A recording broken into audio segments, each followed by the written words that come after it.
As I said earlier, really what we're doing when we're teaching anybody to play anything is develop habit strength, not only physically, but intellectually as well, right? How do you think about this? How do you habitually think about it? How do you habitually physically move your body to do this?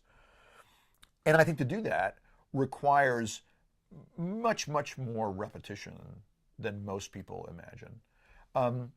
If you and I are sitting having dinner together and we're having a conversation and I tell you a story, and then after the story's over, I tell you the story again, and then after that story is over the second time, I say, well, let me just say it one more time and sort of explain this to you. You wouldn't have many dinners with me because I would seem odd. And I think a problem in teaching often is people take that social convention and apply that when they're in a different role, and that is the role of a teacher. The most undervalued aspect of effective teaching is redundancy. We need to hear things a lot. The reason we need to hear things repeatedly is each new repetition allows us to practice thinking about it in a somewhat different way.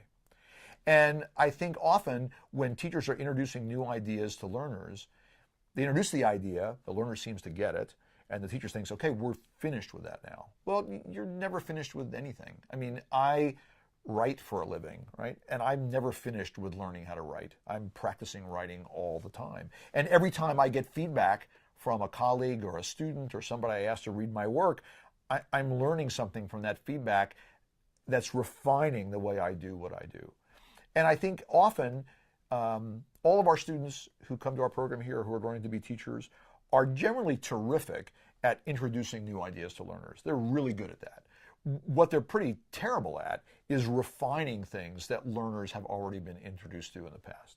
And I think because most teachers feel really comfortable with the introducing part and much less comfortable with the refining part, that gets sort of pushed aside. So when we see a student working on something and the teacher shows them a new idea, the student starts to do the new idea and they kind of do it, well, now the only way to engage a student at the next level is we introduce yet another idea. And so progress in learning is the introduction of one idea or one skill after another, when instead it should be the introduction of many fewer ideas that are then refined over time. One thing that I think about all the time is that learning is error correction. And by error correction, I don't mean make an error and get corrected by your teacher. I mean self-error correction. If you think about what actually motivates a brain to expend the energy to reorganize itself, which is what learning is, right? The prime motivator is a discrepancy between what you expect to happen or what you intend to have happen and what actually happens. And that discrepancy is the nature, and resolving that dissonance between what is and what you'd like to have be the case is the nature of learning. Now, if I'm a learner and you're my teacher and you're a very well-intended teacher and you're trying to be very deliberate about making sure I do everything correctly, so every time I do something incorrectly, you fix me, then over time, what I'm learning is do something, get fixed by my teacher, and then keep going. And what I'm not learning is how to evaluate what I'm doing and make corrections in what I'm doing myself.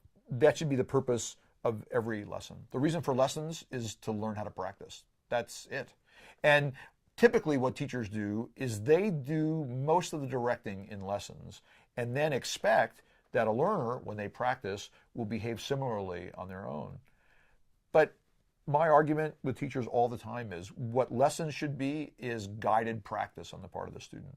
Now, what that requires on the part of the teacher is not talking all the time, which for all of us who are teachers who love to talk is a challenge.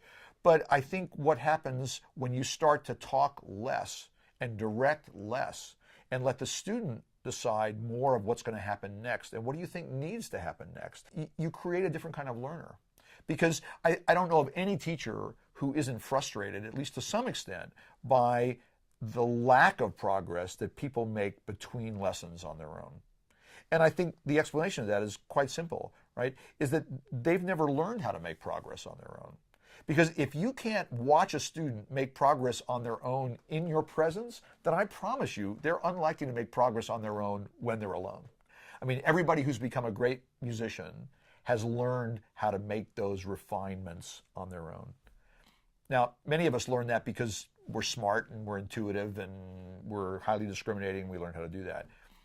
But if you expect that of most learners, you've shut off 90% of the world, right? And I'm not just talking about in music. I'm talking about writing well, doing some athletic activity well, whatever it happens to be.